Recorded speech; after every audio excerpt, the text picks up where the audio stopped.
Today, what we are going to focus on are the top 2 concerns for our consumers today. That is actually the environment and it's the health. And what we have been wanting to explore further is whether there is a correlation between the environment and the health, if the consumers see these linked to each other.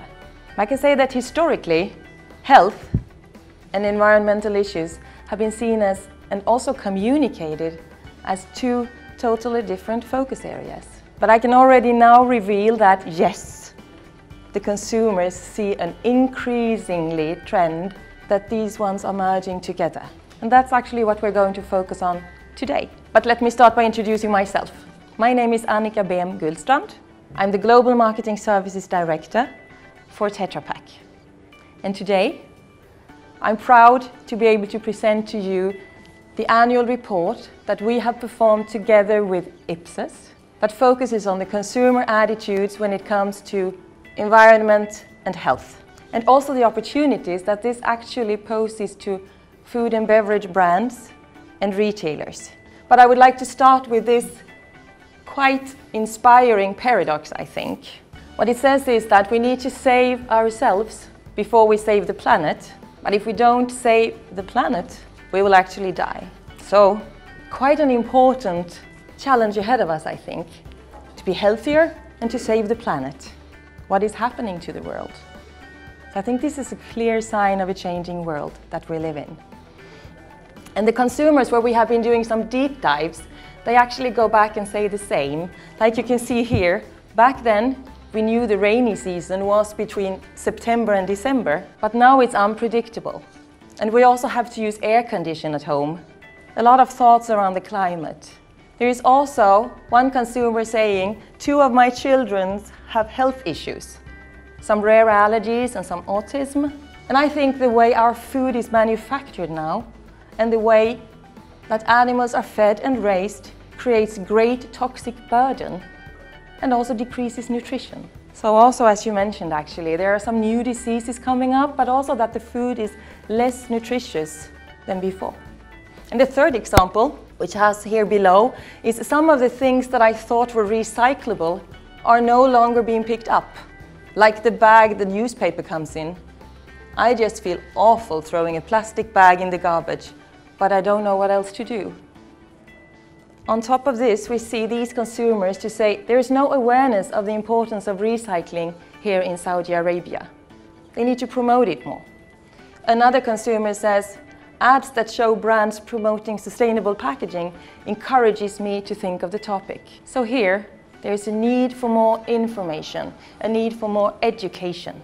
What is the future change ambition for the consumers?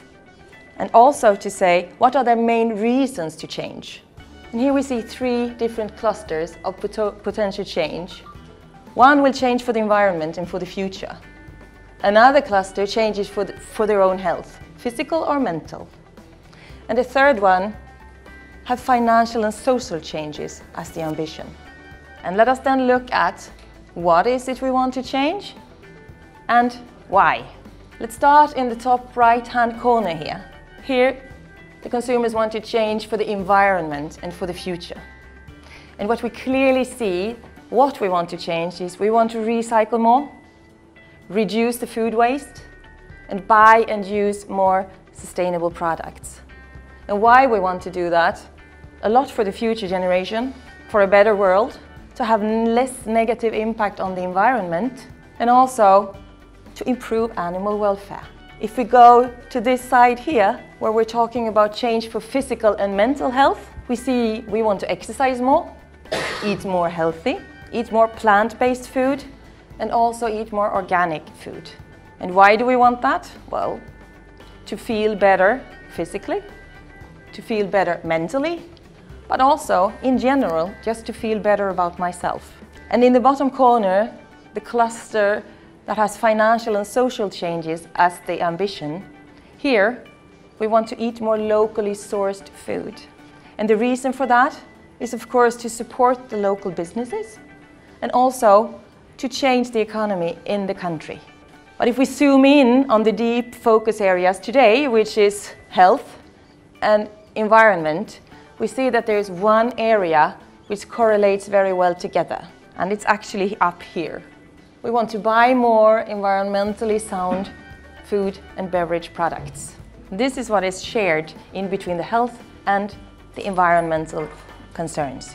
So that sounds very positive, and there is a willingness to change. However, what we also see is that sustainable packaging in Saudi Arabia is not top of mind. We also see that sustainable packaging is not available everywhere. And also there is a feeling from the consumers that there is an absence of information, both in online and offline media, regarding this. Another perception from the consumers is that recyclable and biodegradable packs are expensive.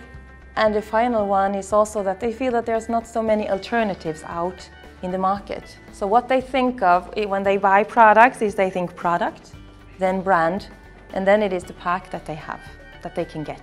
So this has a lot of opportunities for companies coming ahead into information, to sharing, to create awareness, but also when it comes to product development going forward. If we start with the active ambassadors, now you know that they have a high engagement on all aspects. They want to drive change, they want to influence.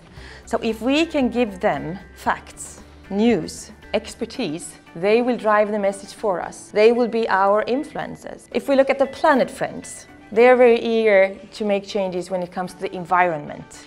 But they want to hear and understand facts from scientists or from fact bases. So what we can do here is, if we give them that, they will channel their viewpoints out then. When it comes to the health conscious, as you heard, they love the social media. They love the different forums. So they're prepared to try new things. So if we inspire them with new ways to be healthy, they will channel this out to their whole social media network. For the followers, they know and they feel a bit guilty, but they don't do. So here we need to help them. They need support. They also need to get some good help into how to easily do some changes. So here we need to nudge them a bit. The skeptics, as you know, they feel that it's a little bit fake and not so much that we should do about it. So the way to talk to them is actually through sources that they trust. It must be on their level and to people that they like, people that are like them. So that's the way to channel through them. And finally, the laggards. They lack knowledge. They want to have more knowledge, they need to know more. So if we can give them some more exposure to what this is all about, then we can change the behavior of this very big group. But I think what we see is the most successful brands going forward are actually those who have a clear purpose, but also those who make the most positive contribution to society beyond good products and services. But there is a trust gap today because only 10% of the consumers look for brands today when they look for advice or inspiration. So here we need to work on trust and building that confidence. I would like to thank you. And if you have had a flavor for this and you want to know even more, then I will actually ask you to go into tetrapak.com, download the report, where you have much more to read about the convergence of health and environment. So thank you so much, everyone.